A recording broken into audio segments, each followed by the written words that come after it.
Good morning. I'm John Williams, president of Principia College, and I welcome you to the opening staff meeting of the 2020-2021 college academic year.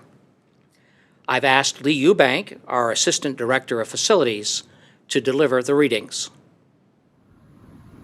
I'll begin with readings from the Bible. Isaiah. Hast thou not known, hast thou not heard, that the everlasting God, the Lord, the Creator of the ends of the earth, fainteth not, neither is weary. There is no searching of his understanding. They that wait upon the Lord shall renew their strength. They shall mount up with wings as eagles, and they shall run and not be weary, and they shall walk and not faint. Exodus. And it was told the king of Egypt that the people fled, and the heart of Pharaoh and of his servants was turned against the people. And they said, Why have we done this, that we have let the people of Israel go from serving us?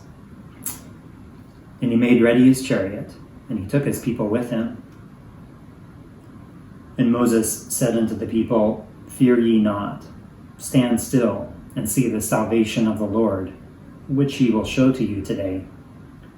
For the Egyptians whom ye have seen today, ye shall see them again no more forever. The Lord shall fight for you, and ye shall hold your peace. And the angel of God, which went before the camp of Israel, removed and went behind them. And the pillar of the cloud went from before their face, and stood behind them. And it came between the camp of the Egyptians and the camp of Israel, and it was a cloud and darkness to them. But it gave light by night to these, so that the one came not near the other all the night. And Moses stretched out his hand over the sea, and the Lord caused the sea to go back by a strong east wind all that night, and made the sea dry land, and the waters were divided. And the children of Israel went into the midst of the sea upon the dry ground, and the waters were a wall unto them on their right hand and on their left. And it came to pass that in the morning watch the Lord looked unto the host of the Egyptians through the pillar of fire and of the cloud, and troubled the host of the Egyptians, and took off their chariot wheels, that they drave them heavily, so that the Egyptians said, Let us flee from the face of Israel. And from Psalms. He that dwelleth in the secret place of the Most High shall abide under the shadow of the Almighty. I will say of the Lord, He is my refuge and my fortress, my God, in Him will I trust. I'll now read from Science and Health with Key to the Scriptures by Mary Baker Eddy. As the children of Israel were guided triumphantly through the Red Sea, the dark ebbing and flowing tides of human fear, as they were led through the wilderness, walking wearily through the great desert of human hopes and anticipating the promised joy, so shall the spiritual idea guide all right desires in their passage from sense to soul, from a material sense of existence to the spiritual, up to the glory prepared for them who love God. Stately science pauses not, but moves before them a pillar of cloud by day and of fire by night, leading to divine heights. When the ocean is stirred by a storm, then the clouds lower, the wind shrieks through the tightened shrouds, and the waves lift themselves into mountains. We ask the helmsman, Do you know your course? Can you steer safely amid the storm? He answers bravely, but even the dauntless seaman is not sure of his safety. Nautical science is not equal to the science of mind. Yet, acting up to his highest understanding, firm at the post of duty, the mariner works on and awaits the issue. The ancient prophets gained their foresight from a spiritual, incorporeal standpoint. not by foreshadowing evil and mistaking fact for fiction, predicting the future from a groundwork of corporeality and human belief. It is the illumination of the spiritual understanding which demonstrates the capacity of soul, not of material sense. This soul sense comes to the human mind when the latter yields to the divine mind. When the illusion of sickness or sin tempts you, cling steadfastly to God and his idea. Allow nothing but his likeness to abide in your thought. Let neither fear nor doubt overshadow your clear sense and calm trust that the recognition of life harmonious, as life eternally is, can destroy any painful sense of or belief in that which life is not. Let us feel the divine energy of spirit, bringing us into newness of life and recognizing no mortal nor material power as able to destroy.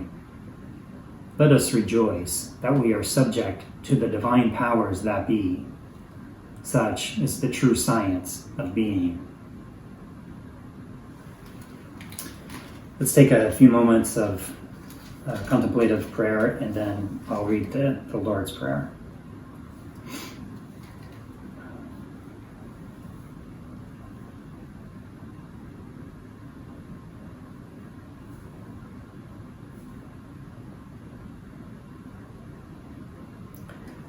Our Father, which art in heaven, hallowed be thy name.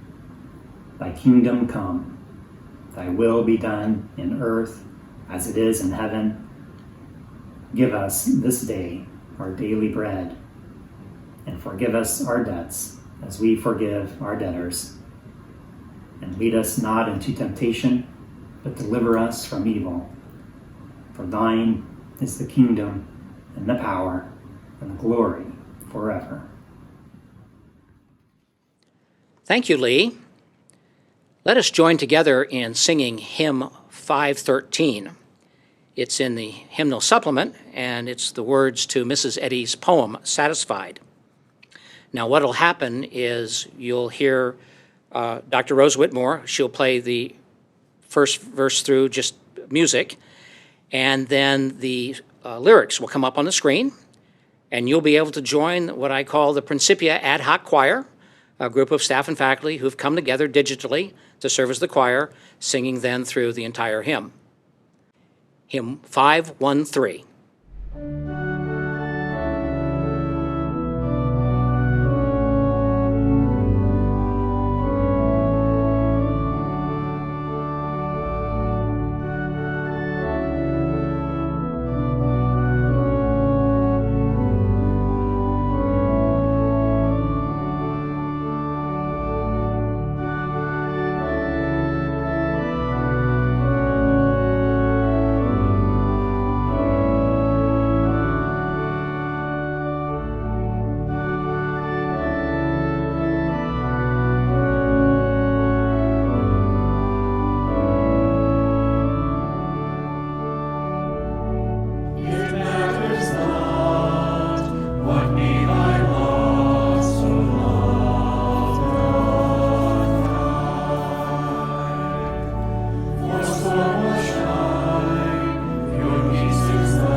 Missy and I have chosen to continue to live in our home in Jerseyville.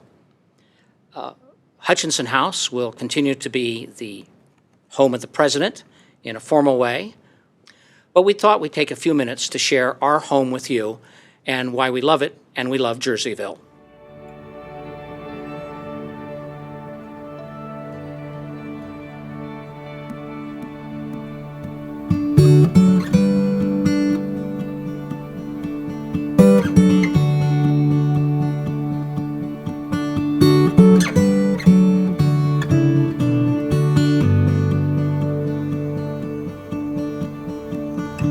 We're sitting on the front porch of our home here in Jerseyville. We're just 3 blocks off the main drag, and the house is about 125 years old and has really great bones. It's a really solid house.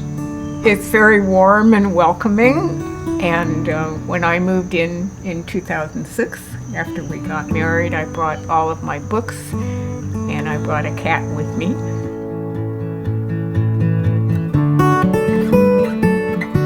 One of the things I love about this house is it has a lot of light that comes in the morning, and it just feels cozy inside.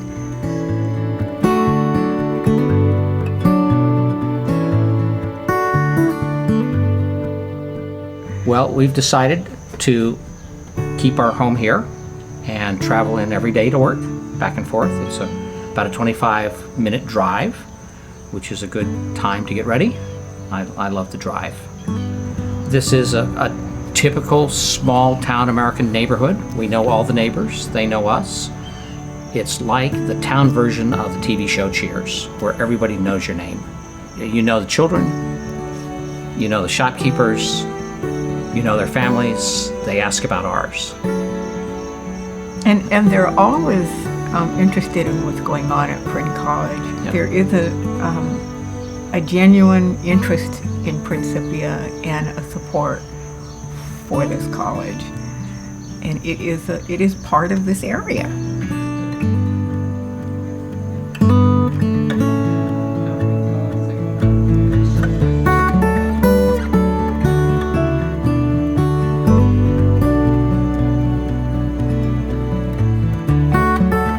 I grew up traveling abroad, living abroad, taking all the print abroads, all those travels. When my folks passed on, as the family historian, I got most of the travel stuff. And even though this is a pretty large house for 2 people, it's not large enough. And in 1999, what had been the Episcopal Church, later become a Baptist church or Christian church, eventually they sold, and they wanted to sell to anyone. A developer bought it and wanted to do all sorts of terrible things to the old building, and we bought it from them. And it's just around the corner on the block. The cornerstone was laid in 1880, which makes it 140 years old. And it has the same masonry style as the large Catholic church, St. Francis, which is a couple of years older. It's his man cave. I would rather say it's my Smithsonian institution. Okay, whatever.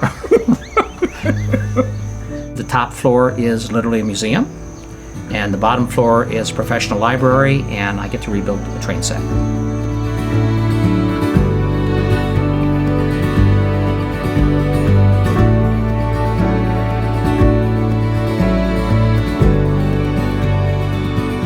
This is our home.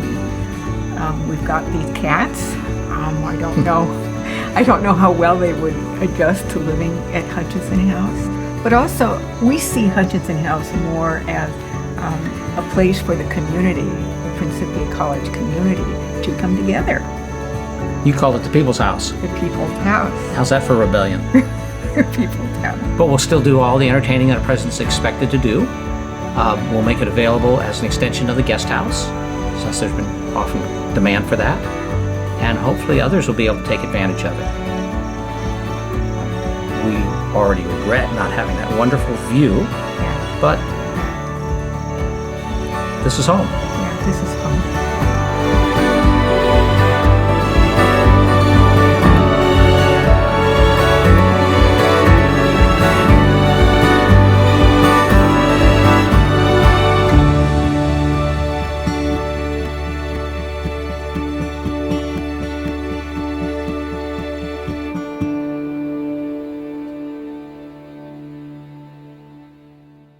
Well, thank you for joining the Williamses at our home in Jerseyville. I hope you'll come and visit, and certainly visit our hometown.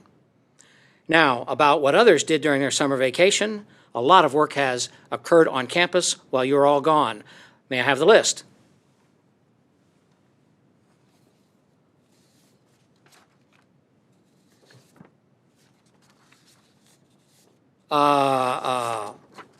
Wait a minute here.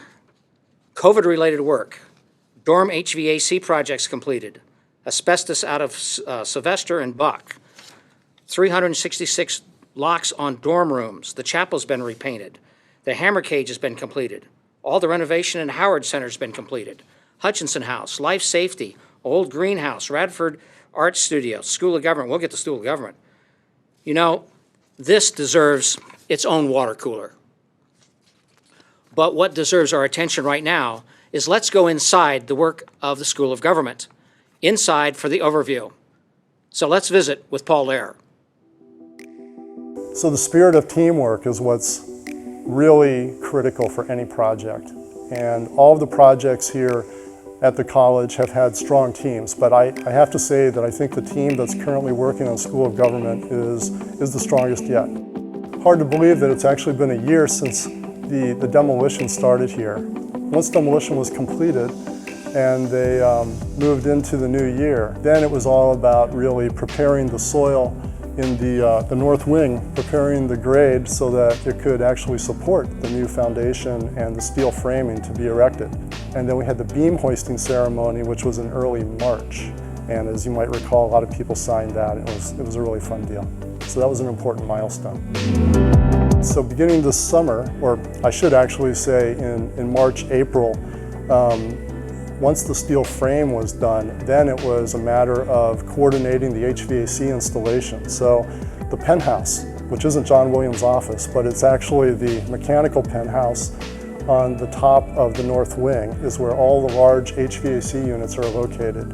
And so a large crane was brought on site to hoist those into position and to really fill up that penthouse space. Then the next step was to start all the exterior steel framing to truly begin to enclose the exterior envelope. Now we're at this point where the contractor has the curtain wall system. So the curtain wall actually is metal framing with glass. And so that is an essential piece of the critical path, really, to getting this building done on time, which is to get the envelope tight, get the curtain wall in place, get the glazing in place, and once that's completed, then drywall can be installed. And then in late September, they're going to start up the HVAC units and start blowing air in the building. And so that'll be another important milestone to really start shaking out the equipment. So one of the bonuses of this new building, something that the Science Center has, there's a lot of different spaces and just opportunities for connecting that the old School of Government really didn't have, and that was a weak link in its original design. And so with this new design, the faculty offices are on the exterior walls, but then this inner core consists of meeting rooms, break room area, basically breakout spaces where you could meet with students and just really connect. So I think that's a real bonus to the program itself. So any successful project is really a team effort, and School of Government has an awesome team. So we have Helmkamp Construction as the general contractor, and then the design team itself with Lawrence Group and Ross and Berrezzini doing the mechanical, plumbing, electrical. And then the owner, we have a lot of experienced folks here who have been in previous construction projects here at the college and at the school that all have, I think, learned how to work well together. And that ability to work as a team truly is what's going to allow this project to be a success. And so to that, I'm very grateful.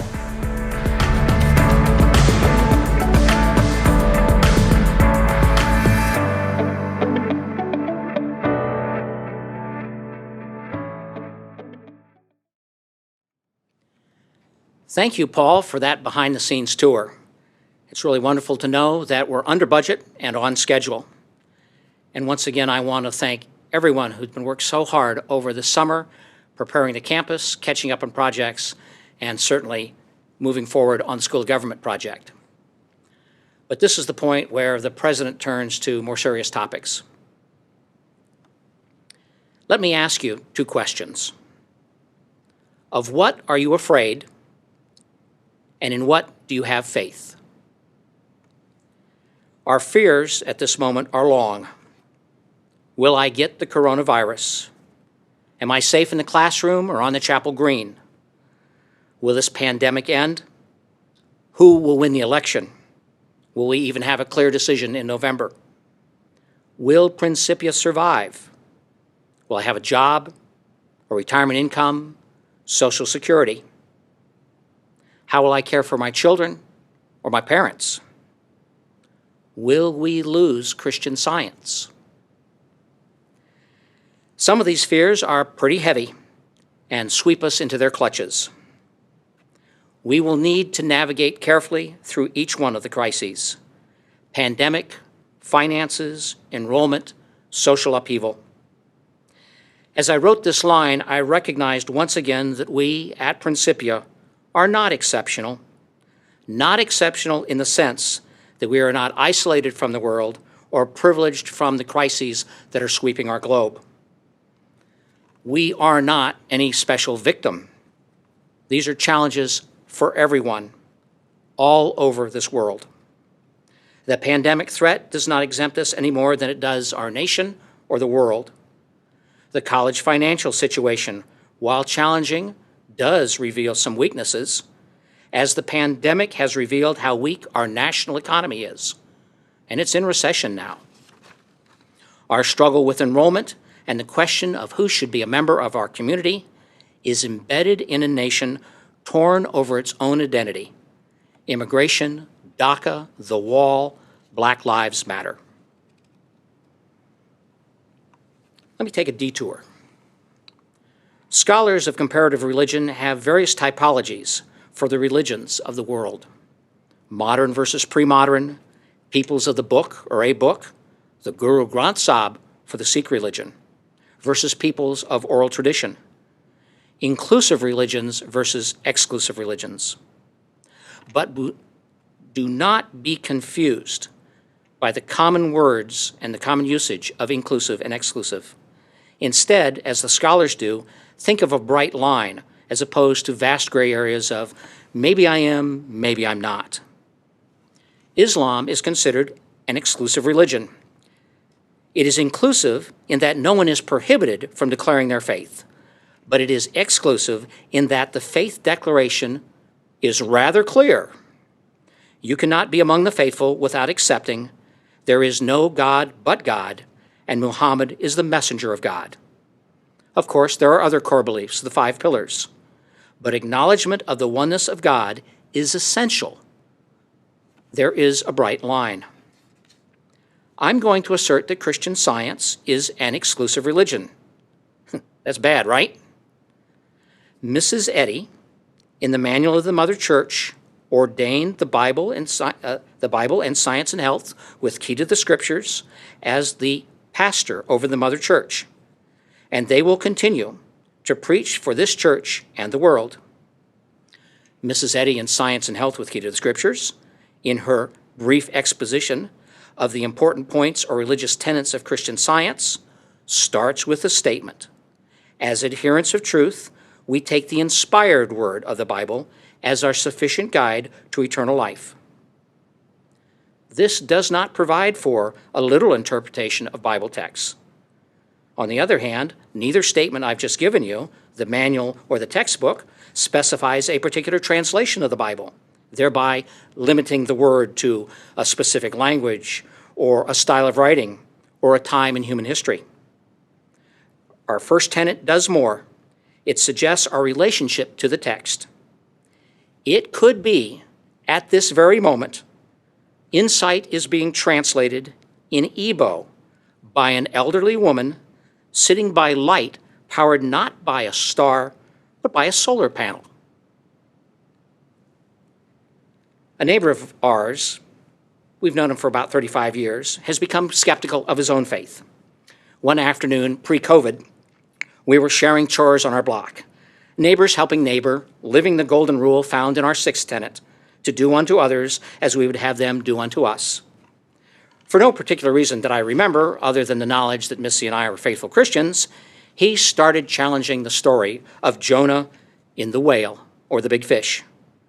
The fish had to be big enough, he contended, to hold at least enough oxygen for 3 days. I speculated out loud, I wonder what he sat on. And our neighbor said, a lawn chair. Now that made sense to me, knowing that all the trash, the plastic, that is now swirling in our oceans, certainly there are lawn chairs out there swallowed by fish. They're getting trapped in everything else. But then I knew the story couldn't be true, because the lawn was not invented until the Elizabethan era. None of this takes away from Jonah's humbling and God's grace. To be defined by scholars as exclusive does not give us permission to be exclusive. That would be fundamentally at odds with the requirement that Christian scientists pray for that mind to be in us, which was also in Christ Jesus. He was no more exclusive in his embrace than there was a plastic chair in the belly of Jonah's fish. So, let me ask you, do clothes make a man? That was the essence of advertising in the 60s and 70s, even later. The sophisticated person smoked a certain brand of cigarettes. Does anyone remember the Tipperillo? Not in this audience. Or drove a certain model car. Ultra Bright was the toothpaste with sex appeal. Really, that's how it was marketed. If you don't believe it, look it up on the internet. Do we judge others by the clothes they wear? And this is both a real and a metaphorical question. Principia has, and maybe we still do, make moral judgments on the clothing we wear. Jewelry, hairstyles, tattoos, the manner of our speech, the way we move, the color of our skin. It is as silly in its practice as my late wife Judy when she arrived at Prin with an accent from the high plains of Texas. She was called into the head of the English department to discuss her speech defect. And it is as serious as race, gender, sexual orientation, physical disability, shape, even intellectual capacity. I am asking us to set aside the cloth, the clothing that makes the man. The blanket that wrapped the swaddling babe and the strips of cloth that bound Lazarus do not make the man. Only God has that power. I'll circle back to this in a moment, because I think we've got a few greater challenges that I want to address. Greater than COVID-19, or enrollment in the pilot program, or the size of the endowment and drawing down and reducing the draw. Let me suggest the three. First, I think we've lost our identity as an enterprise, as an undertaking. It's been described by one of our service staff as a loss of confidence, perhaps even in our practice of Christian Science. This was not caused by COVID or even the dramatic decline in enrollment. The latter may be a result. It's certainly a symptom. The former has only exposed the weaknesses in our foundation. just as it has exposed the weaknesses in our political systems, our economic systems, our social relations. Whether we are Christian Scientists at Principia, Americans, or part of the human endeavor around the world, we cannot ignore these symptoms any longer. An initial step is to strip away the cloth. Those multicolored robes, no matter how beautiful or pretty, must be cast aside. It is not what we look like or how we behave. It is about who we are. From that commitment will flow the expression of our lives lived. The practice comes first. Form must not direct us or shape us or define others. Our identity is not shaped, but expressed. Now, this begs a question. What does shape our identity? Or more sharply, what do we let shape our identity? Perhaps our fears? They can be very powerful, and we should not discount the power of that fear. In very practical steps, we can identify the error, confront it, and destroy it. We can emphatically hold someone who is hurting tight and comfort them as a little child and wipe away their tears.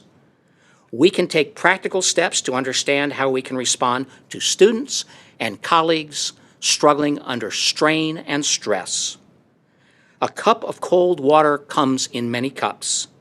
Whatever it looks like, clay or plastic, large or small, it is the vessel that carries the Spirit of the Lord, the Word of Christ. So how do we go about expressing our identity? That's what we ought to talk about this term. What is it the community we want? This identity will be that light on the hill. Second, we, as a college community, struggle with the concept and have some disagreement over what it means to serve the cause of Christian Science as appropriate to an educational institution. The first element is to acknowledge the explicit connection between Christian Science and educational institution. It's there, get over it. We need to acknowledge, though, what we're not. We're not a nursing facility or a retirement community. We're not a publishing house or a church. And we are not the savior of a religion. That would be pretty audacious and egotistical to believe that a human institution is capable of saving God, the divine, universal, omnipotent, omnipresent, omniscient. In 1971, Science and Health was granted a unique copyright extension by a vote of the United States Congress. In the Senate, the vote was 99-1. Senator Jacob Javits, who was a strong supporter of the rights of Christian Scientists, stunned the world, or at least the church, by voting against protections for our pastor. He believed that the copyright, aimed at a single book of a specific religion, violated the Establishment Clause of the Constitution. 15 years later, that very issue was working its way through the federal courts, brought by religious dissidents who wanted to print their own translations, perhaps with selections, annotations, and personal commentary. Just what we do with the Bible and the works of William Shakespeare. The church lost at federal district court, and the board of directors appealed to the United States Court of Appeals for the District of Columbia, what we lawyers call the baby Supreme Court.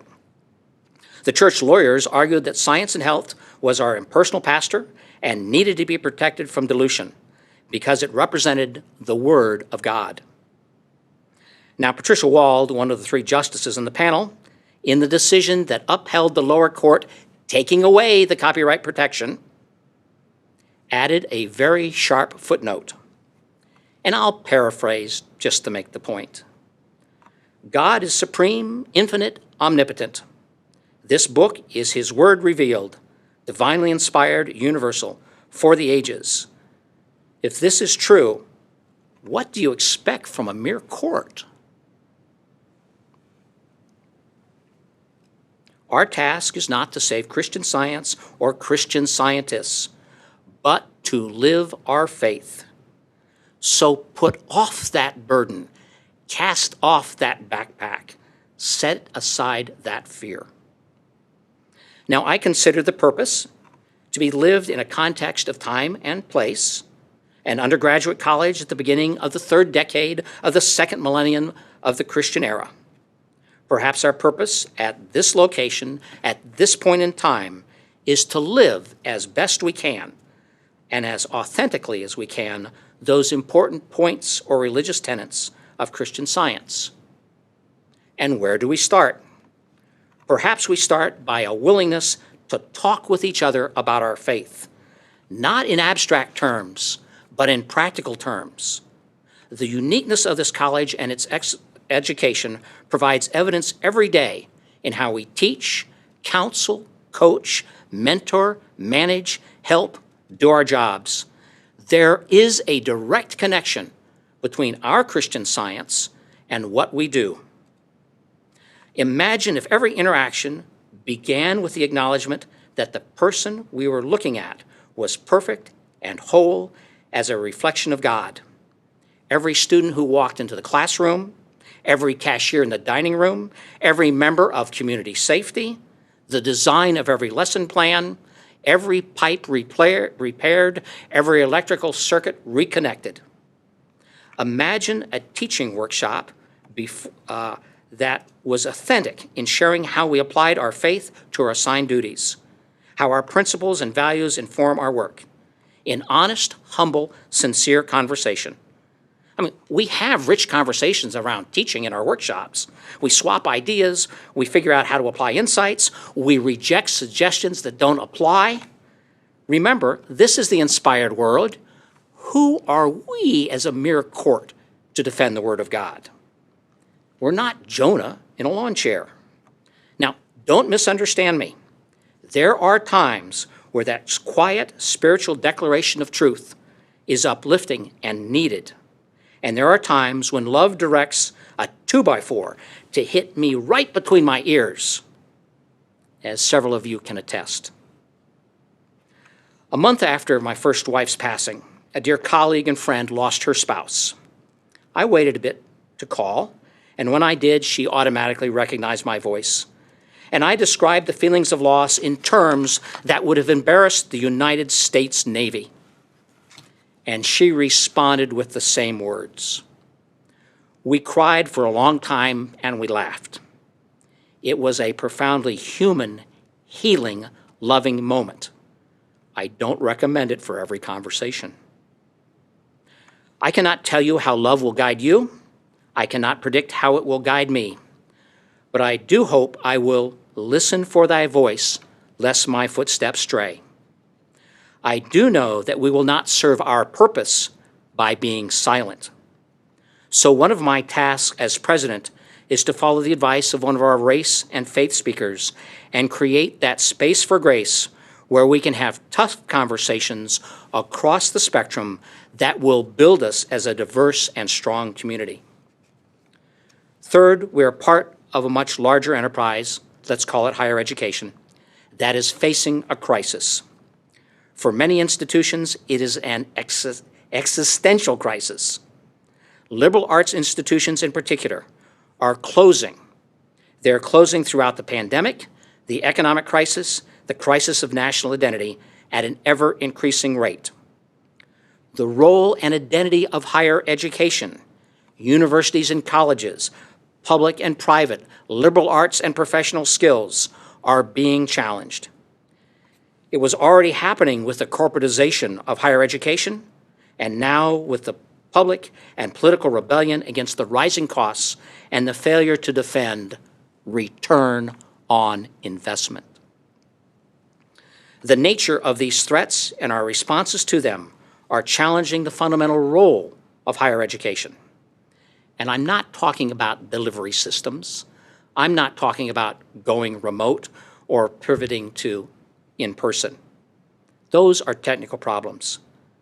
This pandemic in particular, Principia included, is forcing us to embrace new technologies and delivery systems. Well, maybe not so new. Maybe we're just catching up with it. But that's form, not function. That's cloth. That's not practice. Let me use Principia as a metaphor for the state of global affairs. I'm the 5th president or equivalent in 4 years. The decline in enrollment began in the early 80s and is now publicly a crisis. I can remember an assignment I was given my second year in teaching, director of new programs, charged with slowing down the precipitous decline in enrollment from 850 to 825. Clearly, I failed. Even then, I wasn't very good at doing things the Prynne way. We struggle with our budgets and our budget cuts in this school, in this nation. A Wednesday morning, pre-COVID, I awoke to a phone call from Community Safety. What are we going to do about the signs? 1,200 posters blanketed the campus. That too before was cracking over our heads, confronting us with issues of sexual assault and personal safety. Then COVID-19 explodes out of Wuhan, China, carried by the fastest jets and the slowest cruise liners. A new disease still not fully understood and certainly poorly responded to. One night in April, sitting in Clara McNabb, wondering, is this what college presidents do? I'm sure glad I'm not a university president. It didn't occur to me that they have dozens of administrators helping them. Later, George Floyd is killed. It occurred to me, is this the future? I don't mean disease or sexual assault or economic collapse. I mean the speed of change. The torque has been turned up. I mean the unpredictability of the future. Who would have conceived of a pandemic of this magnitude spreading the way it has? Unintended consequences, ambiguity, and the demands that we confront our past and our delayed issues of social justice. Wow, who would have thought that this was the job for a college president? Well, I'm a digital immigrant, and I've been refused a visa for Canvas and Zoom. But my training from traveling for years across Asia informs me that language, structure, thought process, and the ways of seeking truth or contesting reality are different and amazing. It occurred to me that the ability to cross cultures without losing my moral compass might guide me to enter these new worlds without fear, with inquisitiveness, with humility, and love of my neighbor. I need to speak digital. I need to speak medical. I need to read financial and marketing. I need to embrace kinesthetics. I can't even spell it correctly. To appreciate. I need to appreciate that the best answer to a plumber to the question of how's it going is downhill. Do not be distracted by the cloth, the forms. It is not a matter of remote or in person, mask or not mask. For us in higher education, it is much more. How will this change affect how we think and behave?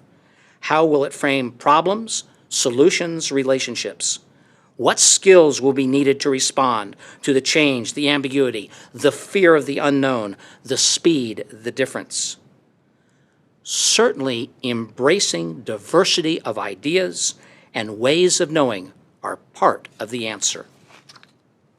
The tougher challenge for us is that it confronts the structures of our professional identities, how we do things, the ways that we have been doing things, including hooking up wiring for electrical work, or welding, or teaching, or using technology, may no longer meet the needs of the future. And it's a future that's coming faster than we're prepared for. Our institutions, I'm talking about the United States in particular, are creaking, even crumbling, as we have to confront these. Race relations being one of those issues, and we're doing it belatedly. Now, what fascinates me at this moment is the impossibility of the task. And so, what do I have faith in? It's a silly faith that no human problem is unsolvable. Now, it may not be solvable in my lifetime, but I can't imagine that any human problem cannot be solved Again, it may take generations, but the possibility that we can confront human crises, human problems, and that there is a possibility of solving them is one of the things I have faith in. Now, it would be much easier to build our community and drive a solution to the enrollment crisis right through to conclusion if we weren't facing a global pandemic. What fun we would have sparking deep conversations about our faith and inspiring new ways of preaching the gospel and, if necessary, use words. But that's not the situation. So what are our immediate tasks? Getting through the next 2 terms, fall and spring, loving our students, each other, and our communities. Like we are doing this fall, we are already beginning to prepare for the spring. We do not know what this future looks like, but we will learn to frame and respond. We will need to develop those skills to respond to a new normal, and that's a lousy name for it. Not of disease, but of change, of speed, confounding diversity, baffling complexity. Yes, it will be a daily slog. It feels like wading through a foot of mud, sucking at our boots. I know that you don't want cheery cliches that claim to make the work light. It isn't, but we will get through it. At the moment, I'm told our enrollment is hanging about 350 and holding steady. Yes, it's down about 50 or so from last fall. Might have been more or less without COVID, I don't know. But I do know that our students are incredibly loyal to Principia. We expect about 280 to be on campus, including most of our new students. That's 80%. Almost all of the rest have already decided to take their classes remotely. What's really cool is that they're, and I've got to stop using that word, I know. That's part of my excitement. But it's cool to know that our retention rate is almost 100%. They want to be Principians. The students want to be here, even a percentage that who will be taking their classes remotely while on campus. I am deeply grateful for every one of you for making this happen, for the flexibility and the skill and the tenacity and the sweat. We will proceed with our strategic plan, moving it forward. That includes getting details hammered out, including budgeting, soliciting support across the campus for various initiatives. And there are 2 initiatives that will move forward, strategic plan or not. The first being enrollment, tackling the possibilities of the pilot, and more importantly, developing and implementing a strategic marketing plan that is feasible and expandable. Not just talking about the pilot, but moving forward with it. One area we've already made progress is conceptualizing administrative pathways. The old measures of Christian science-ness, what the trustees acknowledge when they say, we got to stop checking the boxes. Those old measures are no longer valid, if they ever were. They don't measure what they intend to measure, and they exclude the growing diversity of the practice of Christian Science. The other initiative in the strategic plan, but also mandated by HLC, our accrediting body, is to align our programs and budget.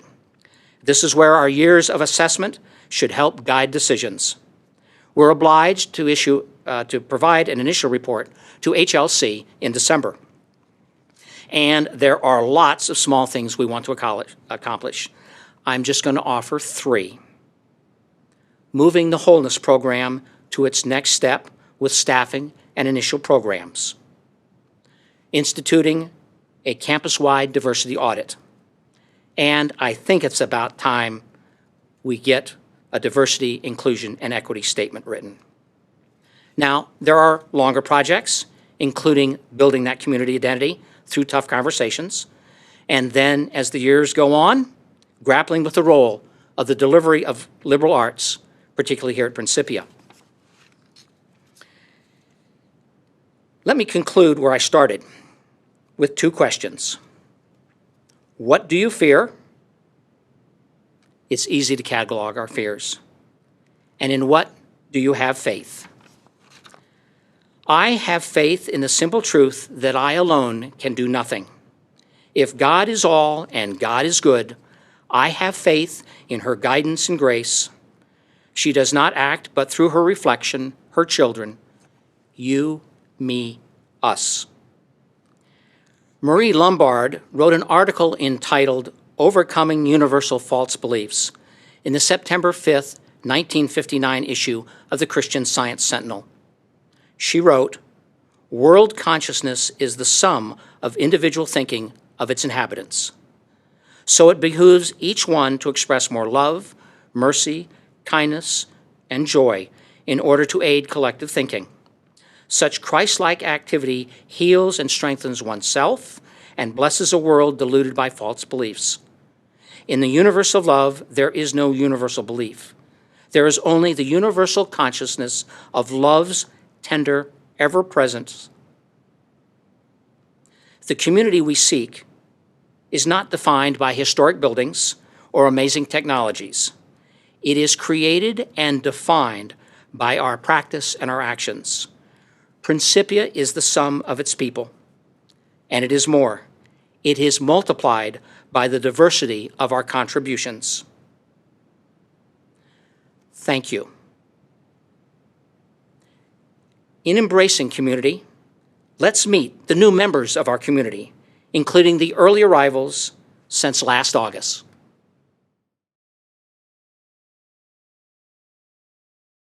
Hi, my name is Dr. Megan Madden, and I'm the Dean of Academics at Principia College.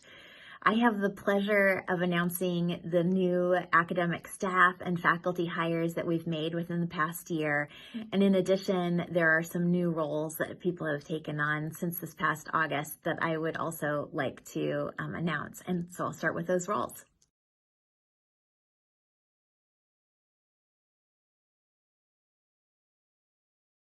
Wendy Reynolds is now assistant professor in the music department. Trish Schmidt is professor of theater and dance. Jen Pogg is science laboratory manager in chemistry. Molly BROERE is director for the Center of Teaching and Learning. Joy Trout is director of academic advising. Helen Wells is the registrar. Michelle Miller, curriculum manager. And now for our new Principia staff. Mary Jane Hoff, study abroad program manager. Gabe McManus, coordinator in academic advising. Brenda Phillips, associate registrar. Carl Phillips, academic technology assistant. Carrie Silverstock, career coordinator and alumni and employer relations. Colleen Turkle, information literacy coordinator and government documents librarian. And Dr. Chris Elliott, writing specialist and student support specialist in the Center for Teaching and Learning. And our new faculty, Dr. Matthew Oddie, assistant professor of engineering. Dr. Kate Swanson, assistant professor of history. Dr. Julian Ekiaka Obazamingo, assistant professor of languages and cultures. And we have some visiting faculty. Some are new and some are returning. Will Buchanan will be a visiting faculty member in business and political science. Dane Carlson in art and art history. Elaine Douglas Harrison in languages and cultures. Colleen WAMPOLE in art and art history. And our postgraduate teaching interns, which are also known as PGTIs, Becca Bailey in theater and dance. SUSIE BONWICH in business. Erin Cranford in art and art history. Samantha Frank in Women and Gender Studies. JOLEE Keplinger in Mass Communications. Marie Sherman in the Center for Teaching and Learning. and JADE SPERR in English. And lastly, we'd like to congratulate and welcome some new babies into our group. VIGGO York SEMNACHER, whose parents are Monica and Jess, and Ezra James Weinecke, whose mom is Sarah Weinecke in the English department. We're so happy you are part of the Principia family, and welcome to Principia. I look forward to working with all of you this coming year. Hi, my name is David Zhao, and I'm the Director of International Student Programs and Services Office here at Principia College. And I'm excited to introduce you to our International Student Programs and Services Coordinator, Rosebun Luckett. Rosebun began this role in December of 2019, and so if you've been at the campus, you may have already seen her and her two wonderful little ones, Zahara and Xander. We call them Z and Z.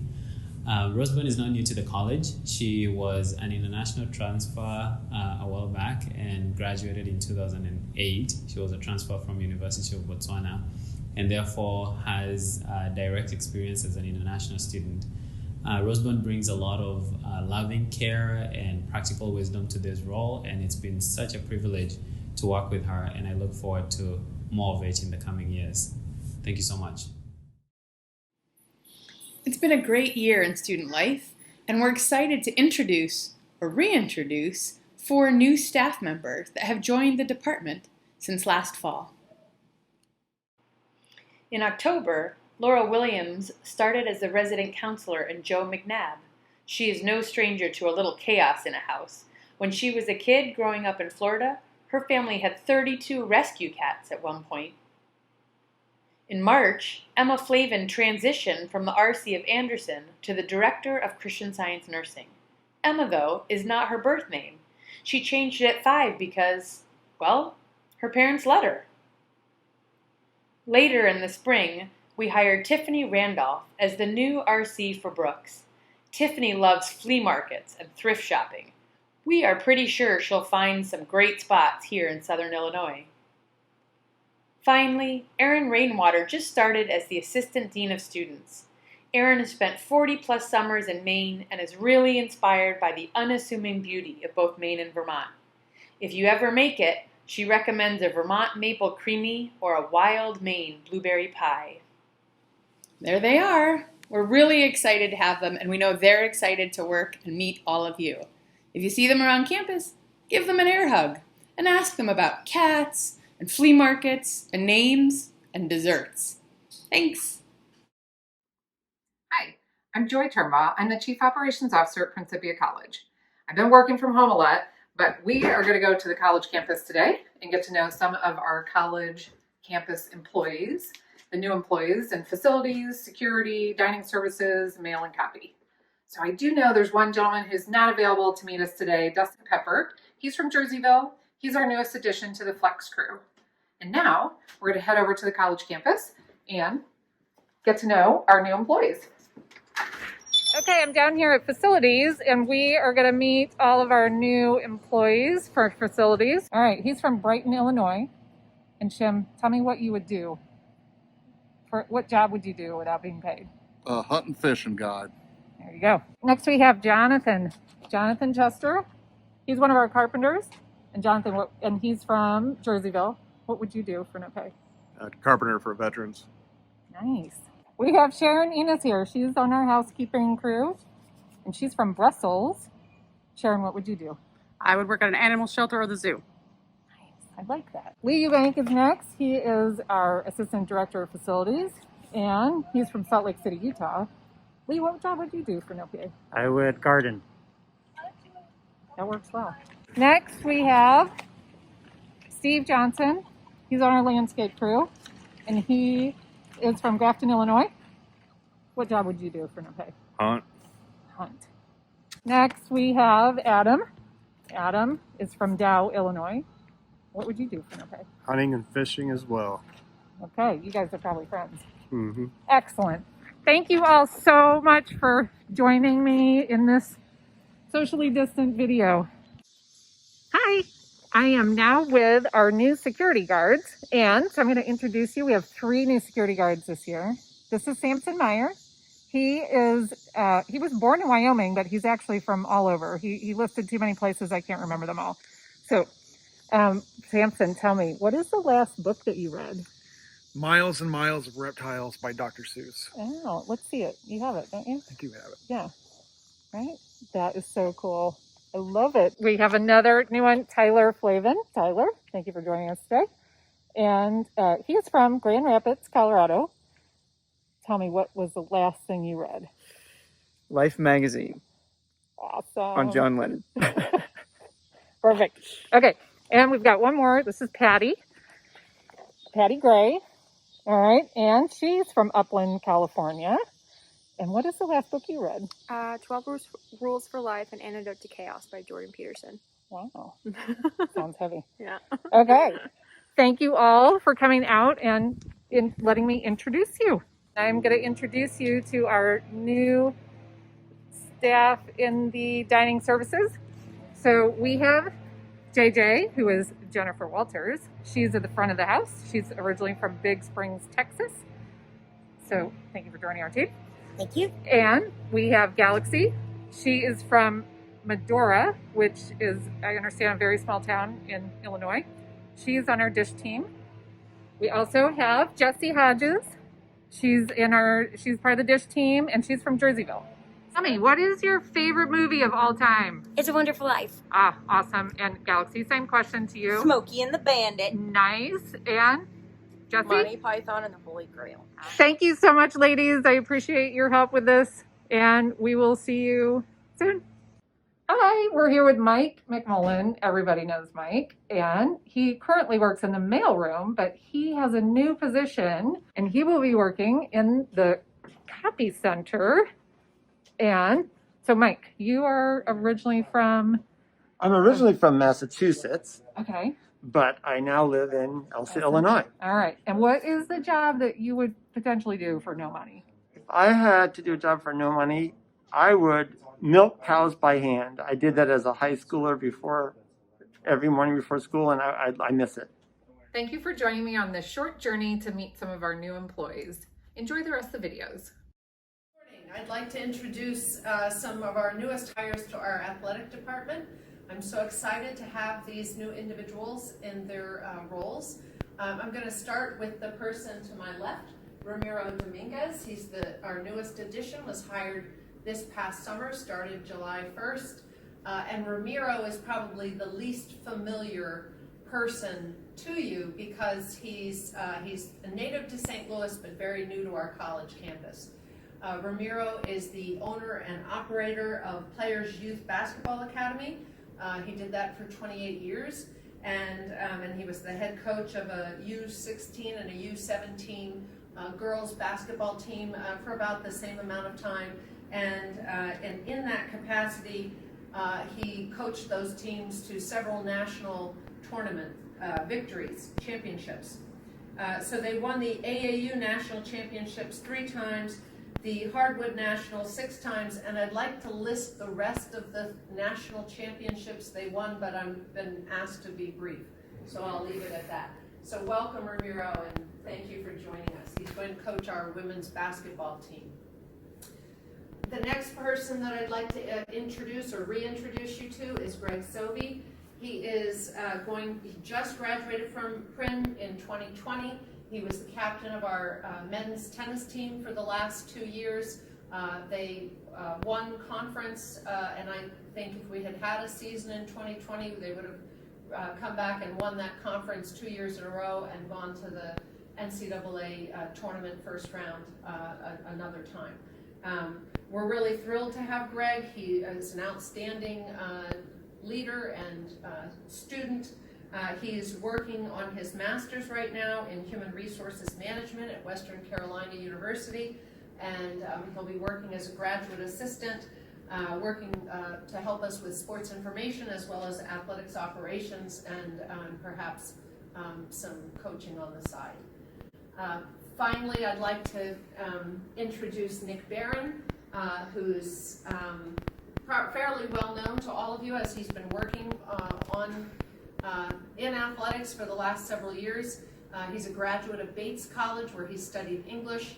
He was also a fabulous soccer player, as well as track athlete. So he's hired into the role of Director of Athletics Operations, as well as assisting with the men's soccer team, and we've even had the luxury of having him help with the men's and women's track and field teams. Nick lives in St. Louis. He's happily married for 2 years now to his wife Bud, who he met at Bates College, and they have 2 dogs. Nick loves to run, loves to cook at home, and watches as much soccer as his wife lets him get away with, I guess.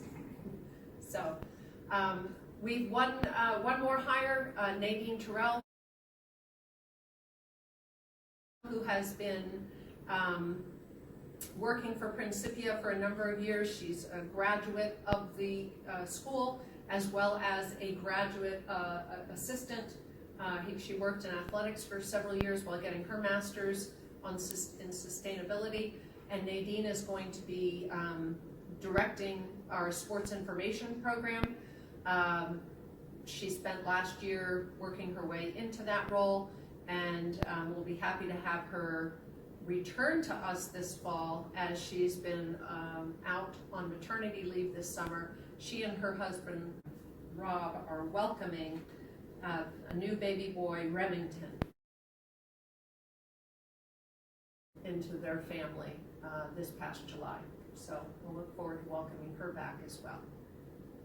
I'd like to introduce to you recent Principia graduate, 2019, Peter Griswold, who is a 4-year member of the men's tennis team and has served as a graduate assistant for us in the athletics department. Peter is working on his master's in sports management. He's also helping us in the sports information game here in the athletics department.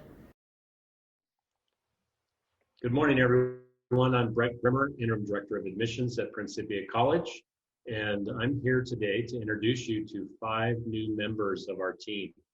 The first new member of our team is the Assistant Director of Recruiting, Nicole Gervais. Morning, everyone from sunny California. It's nice to be here as Assistant Director of Recruiting, but don't worry, I still get to work with college weekends. My favorite food is Mexican food and icing, and my favorite hobbies are soccer, photography, and hanging out with Winston. Thank you, Gervais. Additionally, as many of you know, we added college marketing to the admissions team this year. And I'm going to introduce you to our college marketing manager, Stephanie Case. Hi, everyone. I'm Stephanie Case. I'm really excited to be the college marketing manager here at Principia. A couple fun facts about me. My favorite food is a tie between Thai, Indian, and cake. And some of my favorite hobbies include running, biking, snowboarding, and traveling. Thank you, Stephanie. Additionally, we added 3 admissions counselors to our team this year. The first one I'm going to introduce to you is Zaya Kya. Hi, everyone. I'm Zaya Kya. I'm one of the domestic admissions counselors. I would say my favorite hobbies include rugby, tennis, and water skiing, and my favorite food is ice cream. Thank you, Zaya. Another new member of our team is Tori Rain. Hi everyone, I'm Tori Rain. I'm also an admissions counselor. My favorite food is watermelon, and some of my favorite activities include traveling, hiking, and also rugby. Thank you, Tori. And finally, our newest member of our team is our international admissions counselor, Nicholas Peshka. Hey everybody, it's Nicholas Peshka here. So glad to be back at Prin. My favorite food has got to be French cuisine, and some of my favorite activities include learning new languages, running, and being outside. Thank you, Nick. And in case you were wondering, my picture at the beginning was from our trip to Yellowstone this summer. I love to travel, and my favorite food is Thai food. And we look forward to seeing you all when you come to campus this year. Thank you.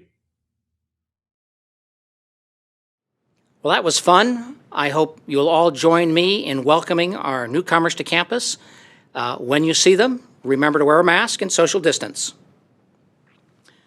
We'll close this meeting with hymn 509, and immediately after, I will offer a short benediction. I want to say a few words about 509. This hymn tune was arranged by Harry T. Burley, based on a slave melody. The text is from Galatians 3:28. In Christ there is neither Jew nor Gentile.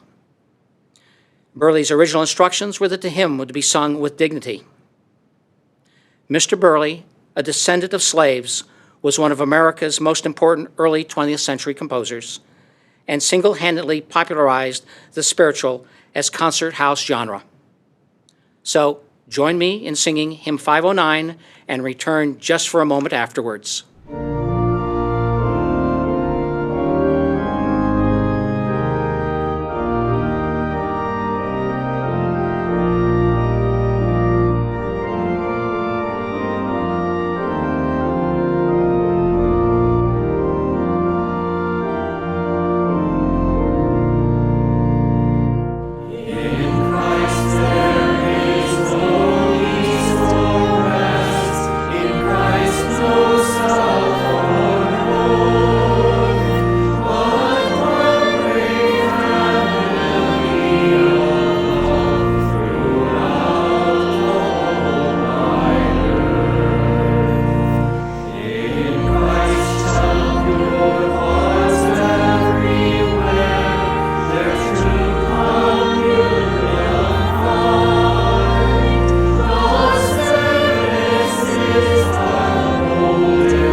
Rose and the ad hoc choir, thank you so much for supporting us in this. Let me close with these words from Mary Baker Eddy, Science and Health with Key to the Scriptures. Good demands of man every hour in which to work out the problem of being. Consecration to good does not lessen man's dependence on God, but heightens it. Neither does consecration diminish man's obligations to God, but shows the paramount necessity of meeting them. Thank you and bless you all.